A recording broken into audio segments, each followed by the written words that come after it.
It's story time.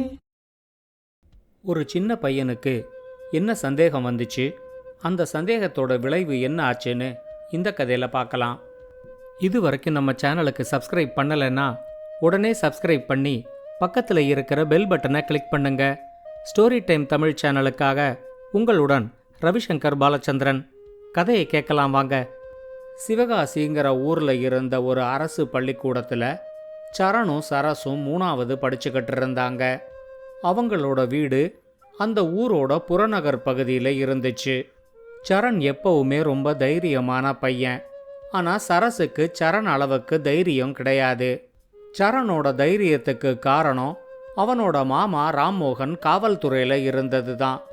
காவல்துறையில் நடந்த வேற குற்ற வழக்குகளை எல்லாம் சின்ன வயசுலேருந்தே அவர் சரணுக்கு விளக்கமாக சொல்லியிருந்தாரு.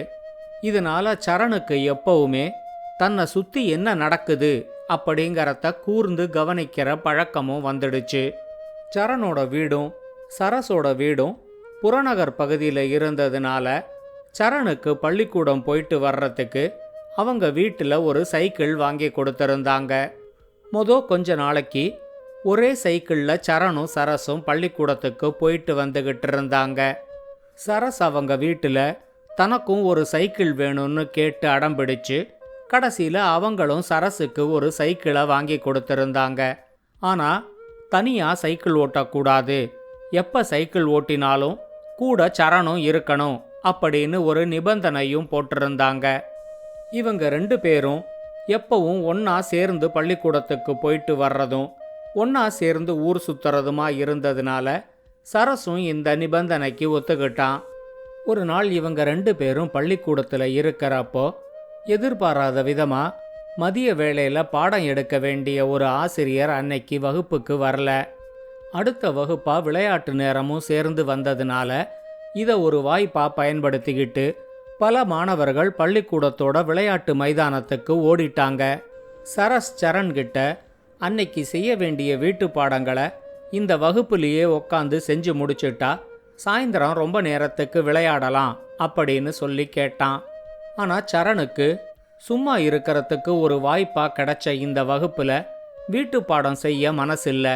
அதனால் அவன் பள்ளிக்கூடத்தோட ஜன்னல் பக்கத்திலேருந்து வெளியே இருந்த தெருவை வேடிக்கை பார்க்க ஆரம்பித்தான். இவங்களோட வகுப்பு பள்ளிக்கூடத்தோட முதல் மாடியில் இருந்ததுனால அந்த ஜன்னல்லேருந்து வேடிக்கை பார்க்கறது சரணுக்கு நல்ல வசதியாக இருந்துச்சு. அப்பதான் பள்ளிக்கூடத்தோட சுற்றுச்சுவரை ஒட்டி நாப்பில் நின்றுக்கிட்டு இருந்த ஒரு வேன் சரணோட கவனத்தை கவர்ந்துச்சு. 7-8 சின்ன பசங்களை பள்ளிக்கூடத்துக்கு கூட்டிக்கிட்டு வந்துட்டு பள்ளிக்கூடம் விட்டதும் மறுபடியும் வீட்டுக்கு கூட்டிக்கிட்டு போகிற மாதிரியான வேன் தான் அது. ஆனால் அந்த வேனோட பின்பக்க இருக்கையில் இருந்த 2 பேர் ஏதோ ஒரு பார்சலை பிரித்து அதுக்குள்ளேருந்து எதையோ எடுத்து கவருக்குள்ளே போட்டுக்கிட்டு இருந்ததை சரண் கவனிச்சான்.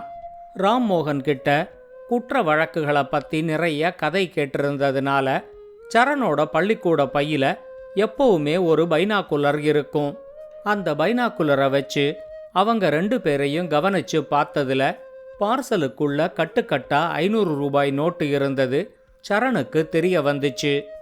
வேனுக்குள்ள இருந்த 2 பேரும் 10 500 ரூபாய் நோட்டுகளை எண்ணி எண்ணி ஒவ்வொரு கவருக்குள்ளையும் வச்சுக்கிட்டு இருந்தாங்க. அவங்களோட செயல் சரணுக்கு கொஞ்சம் சந்தேகத்தை கொடுத்துச்சு. அவன் சரஸ் கிட்ட பைனாக்குலரை கொடுத்து நீயும் இந்த காட்சியை பாரு அப்படின்னு சொன்னான். சரஸ் வாங்கி பார்த்துட்டு அவங்க பணத்தை பார்சலுக்குள்ளேருந்து எடுத்து கவரில் வைக்கிறாங்க. இதில் என்ன இருக்கு, அவங்க பணத்தை எங்கே வேணா வச்சுக்க அவங்களுக்கு உரிமை இல்லையா என்ன அப்படின்னு கேட்டான். ஆனால் சரண் அவங்கிட்ட நீ கவனிச்சது அவ்வளவுதான், அவங்க கையில் வச்சிருக்கிற ஒரு கட்டில் 100-500 ரூபாய் நோட்டு இருக்கும், அதோட மதிப்பு 50,000 ரூபாய். அவங்க பார்சலுக்குள்ள அதை மாதிரி 10 கட்டு இருக்கு, அப்போ ஒரு பார்சல் 5 லட்சம் ரூபாய்.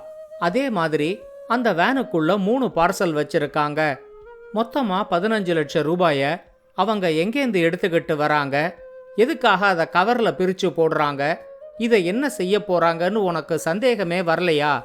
ஏதோ தப்பா நடக்குதுன்னு எனக்கு தோணுது அப்படின்னு சொன்னான். இவங்க இப்படி பேசிக்கிட்டு இருந்த கொஞ்ச நேரத்தில் அந்த வேன் அங்கேருந்து கிளம்பி போயிடுச்சு. சரஸ் இந்த நிகழ்வை மொத்தமாக மறந்துட்டு வீட்டு பாடம் செய்யறதுலையும் விளையாடுறதுலையும் கவனத்தை செலுத்தினாலும் சரணால அப்படி செய்ய முடியல. இது நடந்து 2-3 நாளைக்கு அப்புறம் சரணுக்கும் சரஸுக்கும் அன்னைக்கு பள்ளிக்கூடம் விடுமுறை தினமா இருந்துச்சு. அவங்க மாநிலத்துல தேர்தல் நடக்க போறதுனால தேர்தலுக்கான முன்னேற்பாடா பள்ளிக்கூடத்தை தேர்தல் ஆணையம் கட்டுப்பாடுல எடுத்துக்கிட்டு இருந்துச்சு. பள்ளிக்கூடம் போக வேண்டிய வேலை இல்லாததுனால சரணும் சரஸும் தெருவில் விளையாடிக்கிட்டு இருந்தாங்க. சரணோட அப்பா அவங்கிட்ட 2-3 கவர் தரேன், அதை கொண்டு போய் போஸ்ட் ஆஃபீஸில் ஸ்டாம்ப் வாங்கி ஒட்டி போஸ்ட் பண்ணிட்டு வரியா அப்படின்னு கேட்டாரு. அவங்க பள்ளிக்கூடம் இருந்த பகுதியில் தான் போஸ்ட் ஆஃபீஸும் இருந்துச்சு. சரண் அந்த கவர்களை வாங்கிக்கிட்டு கிளம்பும்போது சரஸ் நானும் உன் கூட வரேன் அப்படின்னு சொன்னான். அவங்க 2 பேரும் சைக்கிளை எடுத்துக்கிட்டு பள்ளிக்கூடம் இருந்த பகுதிக்கு வந்தாங்க. அப்போ அங்கே இருந்த ஒரு கடையில் நின்றுக்கிட்டு இருந்த ஒருத்தரை கவனிச்ச சரஸ் சரண்கிட்ட அன்னைக்கு வேனுக்குள்ள பணத்தை எண்ணி எண்ணி கவரில் போட்டுக்கிட்டு இருந்தவர் இதோ இந்த கடைக்கிட்ட நிற்கிறாரு பாரு அப்படின்னு சொன்னான். சரண் அவரை பார்த்தப்போ அவரு கையிலையும் 15-20 கவர் வச்சிருந்ததை கவனிச்சான்.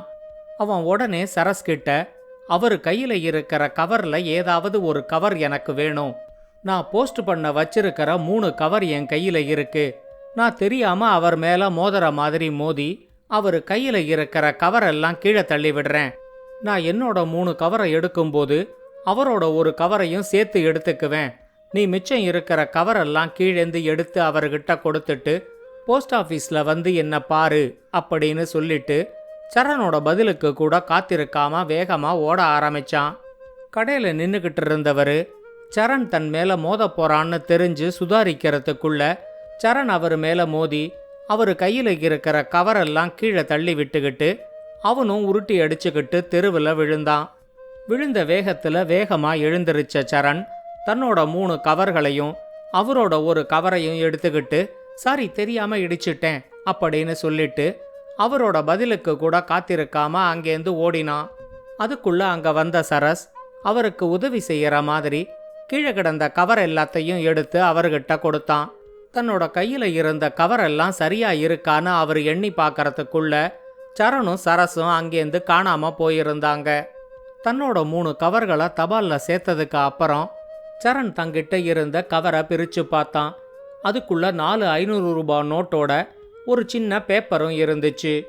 திரும்பவும் வீட்டுக்கு வர்ற வழியில காவல்துறை அலுவலகத்தில் போய் தன்னோட மாமாவை சந்திச்சு அவர்கிட்ட நடந்ததை எல்லாத்தையும் சொல்லி கவரையும் பேப்பரையும் அவர்கிட்ட சரண் கொடுத்தான்.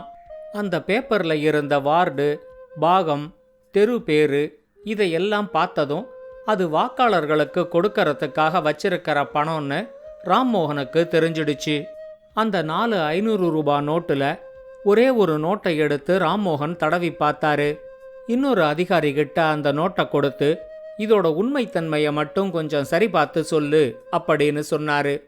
சரணையும் சரஸையும் அந்த அலுவலகத்தில் இருந்த ஒரு தனி இடத்துக்கு கூட்டிக்கிட்டு வந்து வேன்ல எத்தனை பேர் இருந்தாங்க, வேனோட நம்பர் தெரியுமா, அது என்ன மாடல் வேன், மறுபடியும் அவங்கள பார்த்தா அடையாளம் காட்ட முடியுமான்னு நிறைய கேள்விகளை கேட்டுக்கிட்டு இருந்தாரு. அதுக்குள்ள அங்க வந்த இன்னொரு அதிகாரி ராம்மோகன் கிட்ட நீங்க கொடுத்த நோட்டு நல்ல நோட்டு இல்ல, கள்ள நோட்டு அப்படின்னு சொன்னாரு. இப்ப ராம்மோகன் சரண் கிட்டையும் சரஸ் கிட்டையும் நீங்க பார்த்த 2 பேர் மட்டும் இதுல ஈடுபடல, இன்னும் நிறைய பேர் இதுல சம்பந்தப்பட்டிருக்க வாய்ப்பு இருக்கு, அவங்க அத்தனை பேரையும் நாம மொத்தமா பிடிக்கணும் அப்படின்னு சொன்னாரு. இது நடந்து 4-5 நாளைக்கு அப்புறம் சரணும் சரஸும் பள்ளிக்கூடத்துக்கு சைக்கிள்ல போய்கிட்டு இருந்தாங்க. அப்ப அவங்கள தாண்டி அதே வேன் போறத சரண் கவனிச்சான். அவன் உடனே சரஸ் கிட்ட இன்னைக்கு நாம பள்ளிக்கூடம் போக வேண்டாம், இந்த வேனை தொடர்ந்து போய் ஏதாவது கண்டுபிடிக்க முடியுமான்னு பார்ப்போம் அப்படின்னு சொல்லிட்டு வேன் பின்னாடியே சைக்கிளை வேகமா மிதிச்சுக்கிட்டு போனான். ஆனா அந்த வேன் அளவுக்கு இவங்களால வேகமா சைக்கிளை ஓட்ட முடியல. மழை வேற பெஞ்சிருந்ததுனால ரோடெல்லாம் சேரும் சகதியுமாய் இருந்துச்சு. தூரத்துல பார்க்கும்போது அந்த வேன் இடதுபுறமா ஒரு மண் ரோட்ல திரும்புறது மட்டும்தான் இவங்களுக்கு தெரிஞ்சுது. இவங்க 2 பேரும் அந்த இடத்துக்கு போகும்போது வேன் இவங்க கண்ணை விட்டு மறைஞ்சிடுச்சு. இப்ப சரண் சரஸ் கிட்ட மழை பெஞ்சது நல்லதுதான், வேன் போன தடயம் இங்கே தெரியுது, அவங்க ரொம்ப தூரம் போயிருக்கிறதுக்கான வாய்ப்பில்லை, தடயத்தை வச்சு அவங்க எங்க போயிருக்காங்கங்கிறத முதல்ல கண்டுபிடிப்போம் அப்படின்னு சொன்னான். அவன் நினைச்ச மாதிரியே கொஞ்ச தூரத்துல தெரிஞ்ச ஒரு பாழடைஞ்ச பங்களாவுக்கு முன்னாடி அந்த வேன் நின்னுகிட்டு இருந்துச்சு. சரண் சரஸ் கிட்ட, நான் இங்கேயே இருந்து இவங்க யாரும் என் கண் பார்வையிலேருந்து தப்பிச்சு போயிடாம பார்த்துக்கிறேன், நீ உடனே சைக்கிளை எடுத்துக்கிட்டு நேர எங்க மாமா இருக்கிற காவல் நிலையத்துக்கு போய் அவர்கிட்ட விஷயத்த சொல்லி சில காவலர்களோட அவரையும் இங்க கூட்டிக்கிட்டு வா அப்படின்னு சொன்னான். சரஸ் கிளம்பி போனதுக்கு அப்புறம் இந்த பாழடைஞ்ச பங்களாவுக்குள்ள என்ன நடக்குது, மொத்தம் எத்தனை பேர் இருக்காங்கன்னு பார்ப்போம் அப்படின்னு நினைச்சு சரண் மெதுவா அந்த பங்களாவோட ஒரு ஜன்னல் வழியா உள்ள பார்த்தான். அந்த பங்களாவுக்குள்ள இருந்த ஒரு இடத்துல ஏராளமான பார்சல்களை அடுக்கி வச்சிருந்தாங்க. அந்த பார்சலை பார்த்த உடனே சரணுக்கு வேன்ல பார்த்த பார்சல் ஞாபகத்துக்கு வந்துடுச்சு. பங்களாவுக்குள்ள ஆள் இல்லைன்னாலும் ரொம்ப உத்து கவனிச்சதுல அச்சு எந்திரங்கள் ஓடுற சத்தம் சரணுக்கு கேட்டுச்சு. அவன் மெதுவா வாசல் பகுதிக்கு வந்து பங்களாவுக்குள்ளேந்து யாரும் தப்பிச்சு வெளியே போயிடாத மாதிரி வாசல் கதவை இழுத்து தாழ்பால் போட்டான். ஆனா அங்க நின்னுகிட்டு இருந்த வேனுக்குள்ள 2 பேர் உக்காந்துருந்தத சரண் கவனிக்கவே இல்லை. அவன் கதவை தாழ்பால் போடுற சத்தம் கேட்டு வேனுக்குள்ள இருக்கிற 2 பேரும் இறங்கி வெளியே ஓடி வந்தாங்க. அதுல ஒருத்தன் சரணை பார்த்த உடனே, இவன் தான் அன்னைக்கு என் மேல மோதி ஒரு கவரை என்கிட்டேந்து திருடிக்கிட்டு போனவன் அப்படின்னு கத்தினான். அப்பவும் அவன் கையில 50-60 கவர் இருந்தத சரண் கவனிச்சான். இனிமே ஏதாவது அதிரடியா செஞ்சா மட்டும்தான் நிலைமைய சமாளிக்க முடியும் அப்படின்னு சரணுக்கு புரிஞ்சிடுச்சு. அவன் கொஞ்சம் கூட யோசிக்காம ஏற்கனவே அவன் மோதினவன் மேல மறுபடியும் மோதி அவன் கையில இருந்த கவர்களை எல்லாத்தையும் கீழே சிதற அடிச்சான். ஆனா அதே நேரத்துல அவனும் எதிர்பாராத விதமா சரணோட மூக்குல குத்தினதுல சில்மூக்கு உடைஞ்சு போய் சரணோட மூக்குலேருந்து ரத்தம் கொட்ட ஆரம்பிச்சுது. அவன் கையிலேந்து சிதறி விழுந்த கவர்கள் எல்லாம் கீழே தேங்கி இருந்த சேறுல விழுந்ததுனால அவன் சரண தாக்கறத்தை விட்டுட்டு அதை எல்லாத்தையும் சேகரிக்க ஆரம்பிச்சான். ஆனா அவன் கூட இருந்த இன்னொருத்தங்கிட்ட அந்த பையனை விடாத பிடி அப்படின்னு சொன்னதுனால அவன் சரணை துரத்த ஆரம்பிச்சான். சரண் கொஞ்சம் இலக்கில்லாம ஓடி அந்த பாழடைஞ்ச பங்களாவோட மாடிப்படிகள்ல தடதடன்னு ஏறி மாடிக்கு ஓடினான்.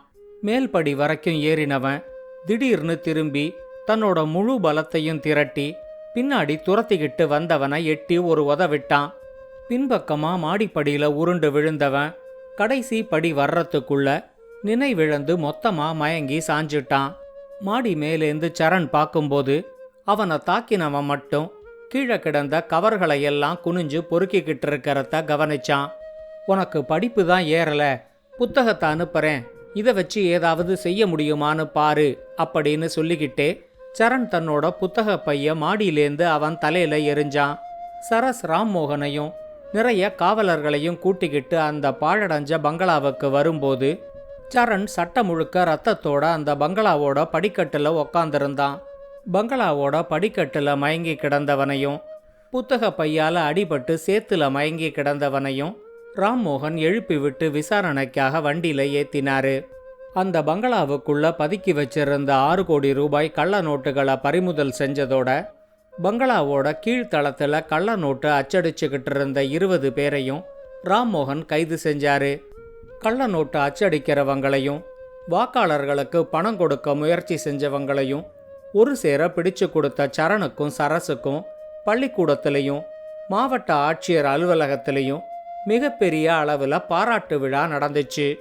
இந்த கதையை பற்றின உங்களோட கருத்துக்களை ஸ்டோரி டைம் தமிழ் யூடியூப் சேனல்லையும் பாட்காஸ்ட்லையும் பின்னூட்டத்தில் கமெண்ட்ஸாக பதிவு பண்ணுங்க. இந்த கதை உங்களுக்கு பிடிச்சிருந்தா லைக் பண்ணுங்க, கமெண்ட் பண்ணுங்க, ஷேர் பண்ணுங்க. மறக்காம ஸ்டோரி டைம் தமிழ் சேனலை சப்ஸ்கிரைப் பண்ணுங்க. அப்படியே பக்கத்துல இருக்க அந்த பெல் ஐகானை கிளிக் பண்ணுங்க.